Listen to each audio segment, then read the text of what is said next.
राम नरेश यादव जी जब 1977 में जनता पार्टी में मुख्यमंत्री बने और निषाद बिरादरी के बहुत बड़े विद्वान छेदीलाल साथी के अध्यक्षता में 1974 में जो सर्वाधिक पिछड़ा वर्ग आयोग बना था, उनके परामर्श पर जब बाबू राम नरेश यादव 15% आरक्षण लागू किए, मैं बच्चा था लेकिन होशियार था, कहे हिरे मलाहे के गांव का था।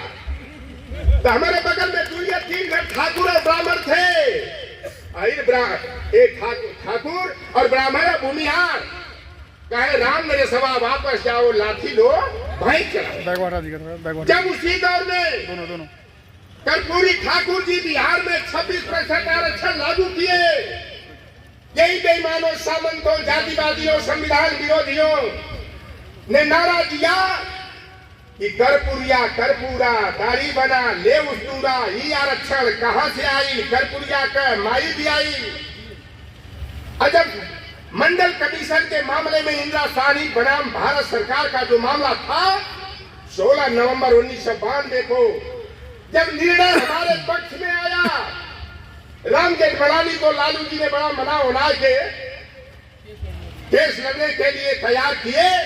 और जब सुप्रीम कोर्ट ने मंडल कमीशन के तहत 27% आरक्षण कोटे को वैधता प्रदान किया और 10 सितंबर 1993 को जब अधिसूचना केंद्र सरकार में पिछड़ी जाति के समाज कल्याण मंत्री सीताराम केसरी के प्रयासों से जब अधिसूचना जारी हुई, सबसे पहला व्यक्ति देश का अगर कोई था, मुलायम सिंह यादव ने उत्तर प्रदेश में मंडल कमीशन की रिपोर्ट को लागू करने का काम किया। बगल में है मध्य प्रदेश, 12% आरक्षण नौकरी में, 7% आरक्षण जो है पंचायत में। आखिर ऐसा क्यों? क्योंकि वहां थर्ड फंड नहीं बना। आदि प्रजापति जी और महेंद्र मेरे छोटे भाई, अगर थर्ड फंड बना होता, समाजवाद और सामाजिक न्याय की विचारधारा पर चलने वाला, तो आज ये हमारी दुर्दशा नहीं होती। हमारा भाई यादव का भाई लोकेंद्र गुर्जर जब 27% आरक्षण की मांग करता है, सुप्रीम कोर्ट में अपील दाखिल करता है और साहू जी जब पैरवी करते हैं तो हमें न्याय नहीं मिलता है, हमें दंड मिलता है। 1 लाख, 2 लाख, 3 लाख, 4 लाख गोली जारी है, 10 लाख का जुर्माना लगा दिया जाता है। तो न्याय मांगने कहाँ जाओगे भैया? आप पंडित जी के यहाँ न्यायालय में जाओगे? यह हालात है।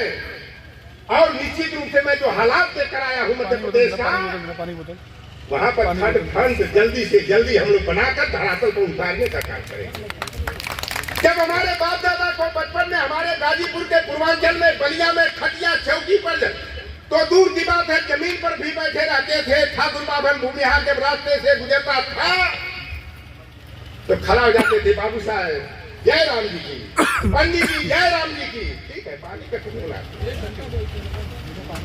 तीसरा, तब हमारे समाज के बहुत बड़े क्रांतिकारी, अगर असली कोई किसी को समाजवादी शब्द से मैं संबोधित पूर्वांचल में करना चाहता हूँ। समाजवादी के नाम पर तो बहुत विधायक सांसद बन गए, लेकिन वो रंग से रंगे हुए, वो कहा जाता है नीलवर्ण सिंगार की तरह।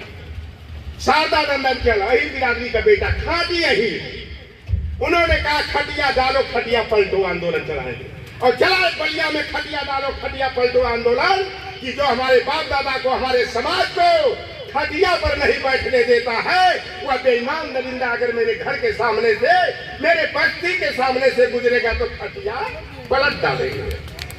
और उसी के बस्ती के चल के चौराहे और तिराहे पर खटिया डाल के चमार मला लोहार कुआर सुनार तेली तमोली बरई बारी राजभर चौहान पासी धरकार पर कोट और खटिया पर खूंटा गाड़ के बैठे थे। आज हालात है महेंद्र भाई,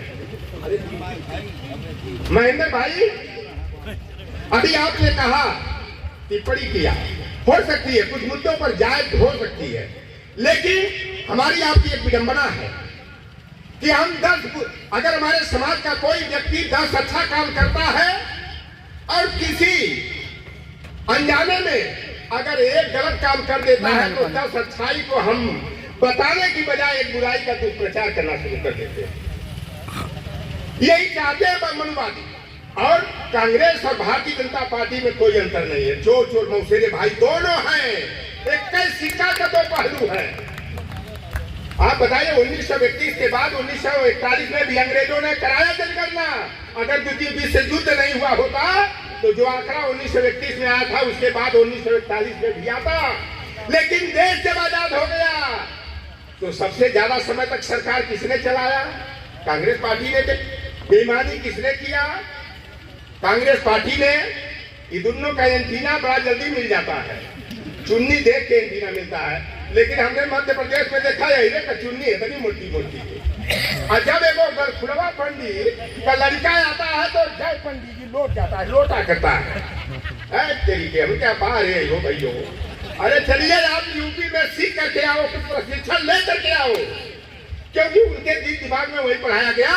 क्योंकि वहाँ विद्यालय नहीं खोला गया, वहाँ डीएड बीएलएड संस्थान नहीं खोला गया। कटनी जिला में एगो पॉलिटेक्निक कॉलेज नहीं है। हमारे यहाँ सरलो जिला हुई एगो पॉलिटेक्निक कॉलेज हुई। और जौनपुर में घूम डालेंगे तो डिग्री कॉलेज कई सौ है, गिनती नहीं कर पाएंगे। कितने यहाँ डीएलएड डीएड बीजीसी के प्रशिक्षण लेने के लिए डी फार्मा तमाम नर्सिंग कोर्स के कितने संस्थान है। महेंद्र भाई एक रास्ता से चला है 16 किलोमीटर जौनपुर है, कम से कम 160 को संस्थान आपको दिखाई देगा। ये दोनों की पॉलिसी है कि इनको केवल पेड़ तक सीमित रखो, ओबीसी एससी को पेड़ तक रखो। 5.88% मध्य प्रदेश में सवर्णों का वोट है, सवर्णों की संख्या है। लेकिन कभी ठाकुर, कभी बाबन, ठाकुर बाबन, और कभी उमा भारती हमारी बहन वहां मुख्यमंत्री हुई। फिर उसके बाद बड़ी सफाई से बाबूलाल गौर के आगे कर दिया गया। और फिर एगो शिवराज सिंह चौहान मदारी नीलवर्ण श्रृंगार नरेंद्र मोदी की तरह आया और हमारी बिरादरी के अधिकारों को छीनने का काम किया। कमलनाथ जी का प्रजापति जी, कमलनाथ जी ने मैं आप लोगों के आंदोलन को ध्यान में रख करके 27% आरक्षण दिया ना दिया। लेकिन हुआ क्या? इसके किसने लगवाया? भाजपाइयों और सवर्णों ने लगवाया। अगर इसके हो गया तो फिर किसको दाखिल करनी चाहिए? आदि प्रजापति, डॉक्टर राम निषाद, महेंद्र लोधी, कुलदीप यादव जन्मादि के कि मध्य प्रदेश की सरकार को? आप बता दो भैया। अरे बेईमानो, हमारे बाप जरूर मछली मरने गाय भैंस चरौना, लेकिन लौकर राम जवन है ना, लिखल पढ़ल कम होगा, पढ़ल लिखल ज्यादा है। हमको मूर्ख बनाओगे? अपील नहीं किया ना का महत्व है तो यह कितना देख लीजिए, ये दिखाने के लिए कुछ करते हैं।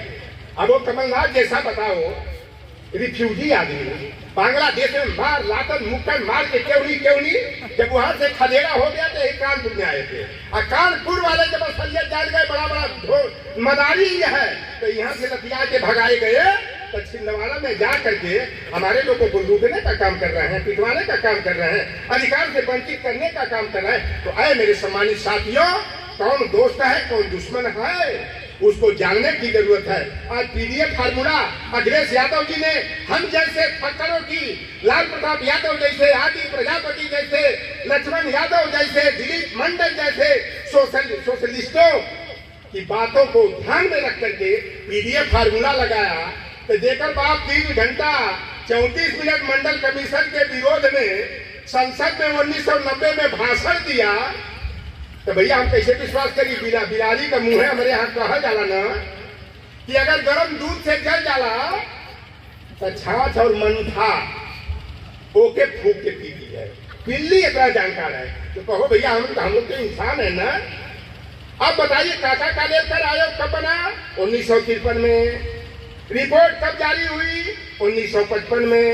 प्रधानमंत्री कौन? राहुल गांधी का नन्ना। फिर उसके बाद आ जा लागनाथ भैया। फिर 1978 में मोरारजी देसाई जब प्रधानमंत्री थे, वो गुजराती ब्राह्मण, बहुत बड़ा खतरनाक। जब मोरारजी देसाई बने ना जनता पार्टी के, अभी तो स्वयं पीते थे जी। हाँ हाँ हाँ। तो सुने, तब मोरारजी देसाई पर दबाव डाला हमारे यादव समाज के, विशेष करके जो पिछड़े वर्ग के नेता, और मोस्टली मैं अहिले रहे, एक दूसरे कोई नहीं रहे, काची कुशवाहा। तो लोगों ने जब दबाव डाला कि काका कालेकर आयोग की रिपोर्ट को लागू किया जा, तब मोरारजी देसाई ब्राह्मणों के बहकावे में आकर के, कांग्रेसियों के बहकावे में आकर के कहे ये रिपोर्टिया तो पुरान हो गया, पेपर धूल जम गई है। हाँ, एक ड्राई क्लीनिंग करावे तो कहना कि बीपी मंडल है के अध्यक्षता में वो आयोग बना, मंडल आयोग बना जिसे मंडल कमीशन कहते हैं, तुझे राष्ट्रीय पिछड़ा वर्ग आयोग। और जब रिपोर्ट आई सरकार तो हमने कौन गिरा दिया? माफी वीर, अंग्रेजों के मुखबीर अटल बिहारी वाजपेयी ने 78 जनसंघ के सांसदों का जनता पार्टी से समर्थन वापस करा करके सरकार को गिरा दिया। बीपी मंडल क्योंकि आयोग होता है, ये संवैधानिक पद होता है। और उस समय गृह मंत्री कौन था? पढ़ई लोहारे के बेटा ज्ञानी जयललिता सिंह। जब उनको रिपोर्ट सौंपी गई, आरएसएस वालों का एंटीना अब तेज हो गया। इंदिरा गांधी से कहा मंडल कमीशन की रिपोर्ट नहीं लागू करेंगी, यह शर्त है। अगर शर्त मानेगी तो आरएसएस साहब का समर्थन करेगा कि आरएसएस वालों ने मंडल कमीशन न लागू करने की शर्त पर 1980 में इंदिरा गांधी को समर्थन दिया और मंडल कमीशन की रिपोर्ट लागू न हो। राहुल के पप्पा पिताजी फादर के 1985 में समर्थन दिया। तो भैया अभी तो भरोसा ना है ना, कहे कि देखा है वो हमन के बीच में वो जाति आवेले, जब वो गरीब हो जाले तो सुदामा बन जाले, आ जाइए गमछा फैला जाते हैं, जजमान की भला हो, जजमान की जय हो। और जब वो मजबूत हो जाते हैं तो कहे हे मलहवा चमरा पसिया, और लेके जो है हर्षा कुल्हाड़ी और दौड़ा के काट डालते हैं, वो परशुराम बन जाते हैं।